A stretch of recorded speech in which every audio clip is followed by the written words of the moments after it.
All right, for today's video review, we're going to be taking a look at Transformers Beast Machines Dinobot Airraptor, which, if you're unfamiliar, the Dinobots was a subline of the Beast Machines toy line that was basically just redecos of a bunch of previous dinosaur-related figures from different Beast Wars lines, done as a group of Maximals called the Dinobots. And yeah, in the case of Airraptor here, he is a repaint of Archaeopteryx, which was previously a Beast Wars Neo Predacon. So this was actually the first time that this mold was released in the United States, whereas Archaeopteryx was previously a Japanese exclusive figure, which is nice. But yeah, no, he obviously turns into an Archaeopteryx, a very neat alt mode here, and it works pretty well, honestly. I really like all the painted detail here on the wings and the tail feathers. It really pops. Both him and Archaeopteryx had nice color schemes, but I do think I prefer the Airraptor color scheme personally. But yeah, he's got a decent amount of articulation as well. The neck will just, the whole head section will end up being one of his arms. So the neck is on a ball joint here at the base, and then a ball joint in the middle of the neck, and then the mouth can open and close, which is nice. The tail will end up being the other arm, so it's got a decent amount of range as well with another ball joint. The wings can kind of fold up and down like that.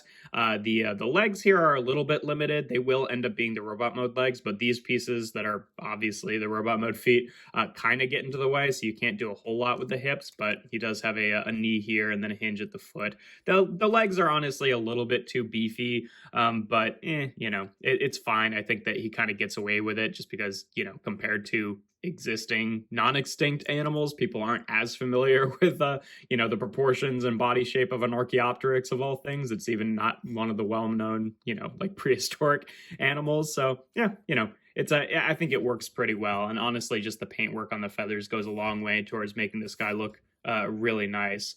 Definitely, you can have some issues standing up, but you kind of just have to position him properly.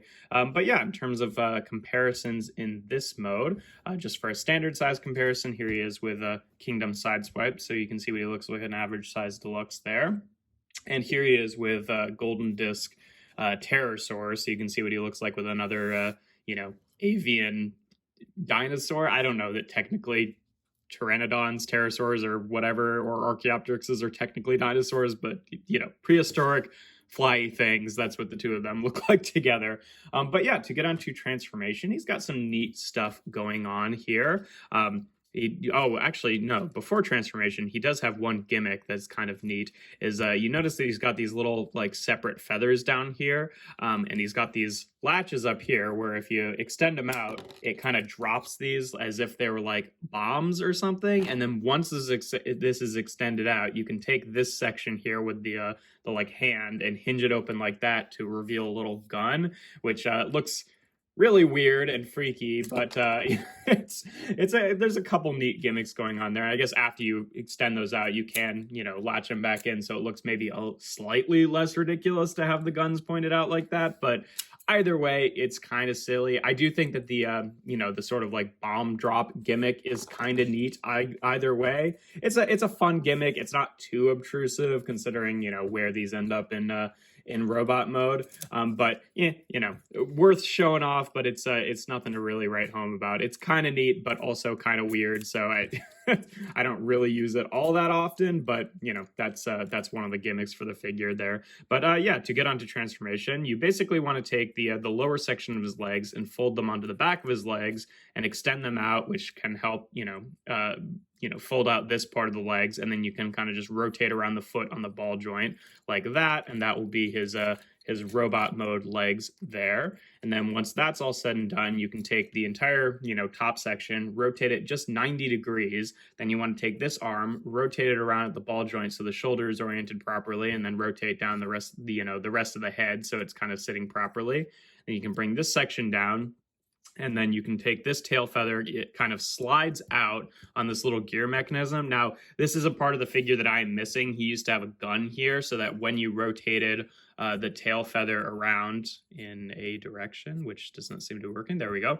When you rotate it around, the gun that was attached to this gear here would automatically flip into his hand, which I always thought was kind of neat, but I didn't like that he was permanently holding the gun, that, you couldn't have it like extended up without either blocking his elbow and having the tail feather facing the wrong direction. But that is a gimmick that the figure had. I have long since lost that part, but worth mentioning. But yeah, then you can take this back panel here and then rotate this entire section with the wings like that. So the back panel just kind of sits as a shoulder pad. You can see his Dinobot spark crystal there. It has kind of like a Triceratops head in it, obviously replaced from the Predacon symbol that used to be there for, you know, the Archaeopteryx version. And then you take the wings and you just fold them up like this. So what do you call that? I don't know. It kind of has like, you know, one of those like Wild West like poncho capes draped over one shoulder is kind of the look that this gives off, even though it's not really a poncho because it's not covering the rest of him. But I don't know, it's kind of a neat look regardless. Certainly a unique way to handle the wings rather than just like making them the arms or making them just like wings off of his back. But yeah, and then you can take the head over here and just fold it out like that. It will kind of bring up a matching piece of shoulder detail, which is a nice touch, and then rotate it forward. And there we have Airraptor in his robot mode. And yeah, he's got a really cool look. I really like the whole, you know, like I said, it's just a unique way of handling the wings. I do find it kind of funny that this like covers up his spark crystal and all this detail on the chest, which you don't see really in either mode. You only see it through transformation because, you know, it is like a pretty decent amount of painted detail there, but since this is always covering it, it's a little bit funny. Also, similarly, he has a nice amount of painted detail on the underside of his tail feathers here, which you kind of only like really see out of the corner of your eye when you're looking at the arm. So again, you know, he's got a pretty decent amount of painted detail on him, and some of it is not totally necessary either, which is kind of nice. But yeah, in terms of articulation, the head is just on a swivel, so it can rotate back and forth like that. Kind of decent head sculpt there. Again, you know, the orange plastic is like one of those tones that eats detail just a little bit too much. So it's a little bit, you know, hard to pick out what's going on there, but it's fine. Now, in terms of this shoulder, obviously it's blocked by a lot of this, but the shoulder is on a ball joint. The elbow is also on a ball joint too, but it is kind of the gorilla arms thing where it's facing just that direction, unfortunately. And then you can open his hand for his little, you know, Archaeopteryx head there. This arm, the shoulder is also on a ball joint, so you can rotate around, you know, working around this big, ridiculous shoulder flap. He also, unfortunately, has gorilla elbows in this mode. I mean, it is on a ball joint, so you can rotate it around. Both are, but that's the direction that the elbow faces, unfortunately. He does have this separate joint up here, so you could kind of use this as an elbow joint, even though it is really high on the arm, but it is an option if you're wanting to do that. It doesn't look too bad in certain configurations. He has a waist swivel for transformation. Hips are on ball joints, which can go forward and back. The bird legs honestly don't compress into the thighs as much as I would like them to. Like, they kind of stick out that far all the time, which is a bit annoying and gets in the way for articulation. They can only go about that far out to the side. No thigh swivel or anything, just the range the ball joint has, which isn't, you know, a whole lot. He's got a knee joint that if you fold the bird foot out of the way, only goes about that far. Also has this like weird bow in it. You know, the lower legs I think are a little bit awkward looking, and then the feet are on ball joints here. So, you know, kind of limited articulation. He's got like the basic joints there, but there are none of which are like super successful or useful. Like the knees are a little bit limited. He's got the gorilla elbows. You know, though I like the look of this, it does kind of block his articulation a little bit. He's just a little bit clunky, unfortunately. But yeah, in terms of comparisons in this mode, here he is again with Kingdom's Sideswipe. So you can see pretty much an average size deluxe. They're a little bit shorter than him, but not by much. And there goes Airraiser, of course. Pterosaur, that's his name, using the Airraiser mold because his weak ankles make him fall straight off the table. God, I really have to tighten these up because they've only gotten worse.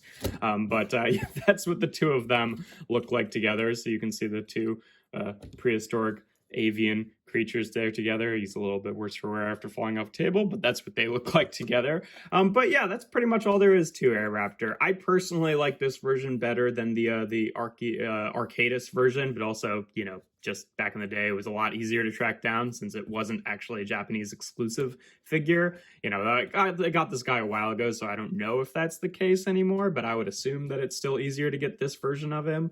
You still can do this gimmick, but like the guns are not really pointing in a helpful direction, and, you know, the bomb just kind of like falls out of his little cape here. So it's really more meant for the bird mode, but it is still technically functional. And then the gun flipping around into his hand was a cool gimmick, but again, I didn't really like that was like the only place for it to go. Like you couldn't take the gun off and store it anywhere else, because then he would just be permanently holding his gun, which I'm not generally a huge fan of, but that won't bother a lot of people, I imagine. But yeah, no, he's a cool figure, a little bit clunky, but he's got really nice paint work and still a pretty cool design. And I'm just a sucker for a nice archaeopteryx, so yeah, that's all there is to him.